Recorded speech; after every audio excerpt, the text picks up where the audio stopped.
नमाज जनाजा के सलाम फेरने में तीन किस्म के तरीक़े हैं। एक तरीक़ा तो ये है कि जिस वक़्त चौथी तकबीर इमाम कहता है ना अल्लाहु अकबर, उसके बाद चूँकि कोई ज़िक्र नहीं होता, उसी वक़्त इंसान हाथ छोड़ दे चौथी तकबीर के बाद।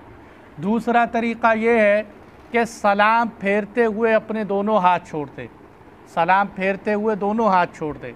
तीसरा तरीक़ा ये है कि दाईं तरफ सलाम फेरते हुए दायां हाथ छोड़ दे, बाईं तरफ सलाम फेरता हुआ बायां हाथ छोड़ दे। ये तीनों तरीक़े दुरुस्त हैं। तीनों तरीक़ों में से जिस तरीक़े को भी चाहे अपना ले, नमाज जनाजा दुरुस्त हो जाती है। हाँ, अलबत्ता अफजलियत में इख्तिलाफ़ है, और जैसे मौलाना अशरफ अली थानवी साहब और मौलाना ज़फ़र अहमद उस्मानी साहब और इस तरह के दीगर मौलाना अब्दुल हई साहब ये हज़रात फरमाते हैं कि हाथ छोड़ देने वाला तरीक़ा अफजल है। हमारे मौलाना अजीज़ुर रहमान साहब और कुछ हज़रात वो इस बात को पसंद करते हैं कि हाथ बांध कर सलाम फेरना चाहिए।